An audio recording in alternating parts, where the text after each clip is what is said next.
Laura here. Today I'm going to be talking about starting your own soap making business. A lot of people who live on a homestead dream of the day when they no longer have to go work somewhere else. Of course, it makes sense that you would want to make money off of your homestead because you're producing all this stuff that lots of other people want. However, some things are more challenging than others to get started with as a business. For example, if you want to have a dairy, that is hundreds of thousands of dollars. So unless you're independently wealthy or you're willing to go into really deep debt, starting a dairy is really challenging. Unfortunately, in most states, you can't just sell the milk right off the farm without making any kind of an investment at all in infrastructure. If you do have dairy animals that produce milk for you, or if you have pigs, which of course produce lard, you can start a different kind of business that doesn't have all of that government regulation, and you don't have to build a separate building for it. You can do it all in your kitchen using equipment that you probably already have. And that is actually what I'm going to talk about today in this video. These are the supplies that you'll need for making your own soap. About the only thing I don't have pictured here that you're going to need for making soap is a stove, and you're going to use that to melt your oils. I assume that you've all got a stove. It can be any kind, just as long as it will melt your oils. And I bet that as I'm panning around here and showing you some of these things, that you're actually recognizing a lot of these things and saying, oh yeah, I have that in my kitchen, I have that in my kitchen. So you may have also heard though that you're not supposed to reuse things. For the most part, I don't worry about that too much as long as it's not porous. And I'll talk more about that as I get into the individual items. But something like the stainless steel pot, I'm not going to worry about that. We've used that pot for both cooking and soap making and cheese making and everything for years. It's stainless steel. There's no problem getting that completely cleaned up. First thing that you'll need, of course, are pots. Now I have two different size pots here. I have a smaller pot that I use for smaller batches of soap because I don't want it to be too shallow.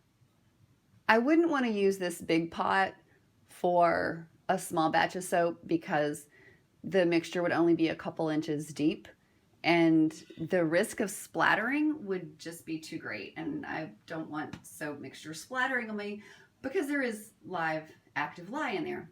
So I use a smaller pot for a smaller batch of soap, and then the larger pot for a larger batch of soap. We have created our own molds using a 1x6 board cut into pieces like this. So those really did not cost us much at all. You know, it was just the board and then some screws or bolts, depending on which we used in each of them. You can buy commercial molds like this. This particular mold is a 3-cavity mold, and it's going to make soap that has these cute little candy canes on it for holidays. There's hundreds of different kinds of molds that you can get.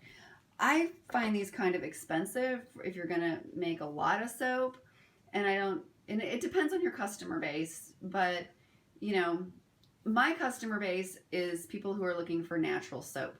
So they don't necessarily care what the soap looks like.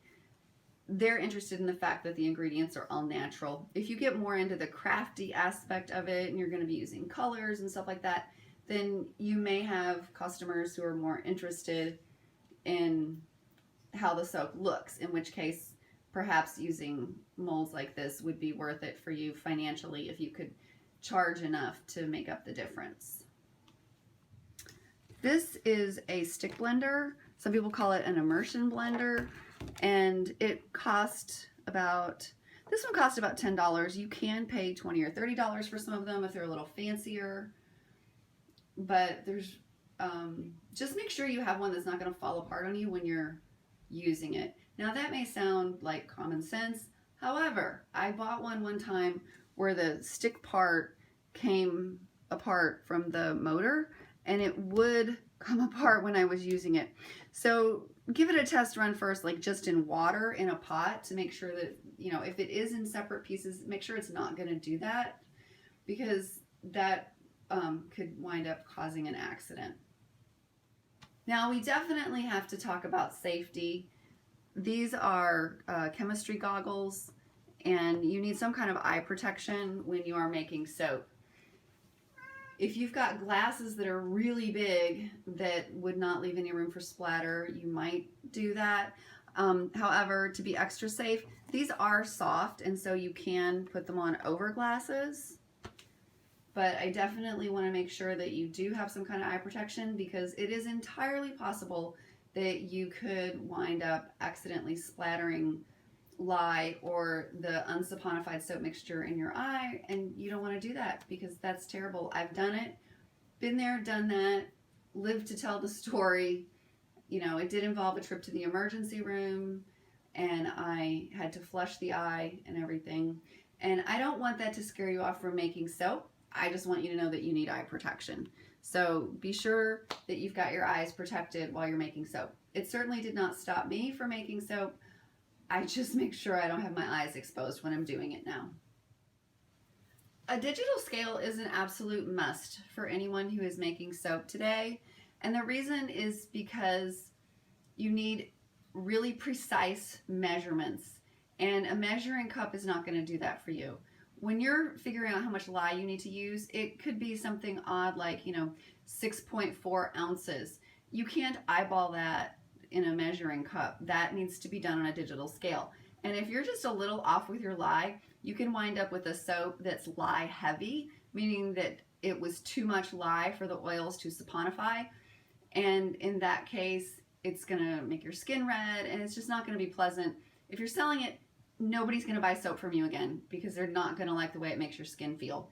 You really want to have an excess of oil in your soap so that it makes people's skin feel nice after they use it, and they'll want to keep coming back and buying more from you. Now, you do use some measuring cups. I use this large 8-cup measuring cup for mixing up my frozen milk and my lye. So I put my frozen milk in here and then add the lye to the frozen milk and stir it up in here. And I use these rubber spatulas to stir it up. The rubber spatula is one thing that I do have absolutely devoted to just soap making. These measuring cups, the pots, those are all things that we use in our kitchen in general. However, these are porous. And years ago, when I was still pretty new to this, I was trying to keep them separate because I thought they're porous. I don't really want something porous being used for both. But they were the same color as the ones that I had in the kitchen, which were blue. And so anyway, I was using those in the kitchen also. And one day I was frosting a cake, and I used the spatula to frost the cake. When I was done frosting the cake, I licked the spatula, and it tasted like I was licking a bar of soap. It was very unpleasant. Thankfully, that taste did not transfer to the frosting, so nobody felt like they were licking a bar of soap when they were eating the cake. But after that, I bought new white spatulas for the kitchen, and so I told everybody the blue spatulas are the soap making spatulas, the white are for the kitchen, and that's how we make sure that we don't accidentally get them mixed up anymore. I use the small measuring cup really just because it's easy to handle, it's got a pour spout and it's got a handle. So I'm not actually using it to measure. When I use this measuring cup, I'm putting it on the scale, turning on the scale so that it will zero out with the measuring cup on it. And then this is where I would add my essential oils that I'm going to use. So if I want 2 ounces of essential oils, I'll just pour 2 ounces into that cup so that I'll get 2 ounces of oil. And the last thing you need, which is really extremely important, is a thermometer. It doesn't have to be anything fancy. You can get these in the cooking section of a lot of grocery stores or discount stores. It just needs to be a thermometer that will read somewhere between 80 and 120 degrees.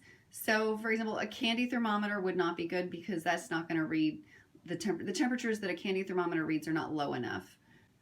you want to work with your oils between 100 and 120 degrees. So that's basically what you need your thermometer for. And that's it. So if you have all of this equipment, then you are ready to get started with making soap and hopefully having a profitable soap making business. If you have any questions, just post in the comment section below and I'll respond as soon as possible. Thanks.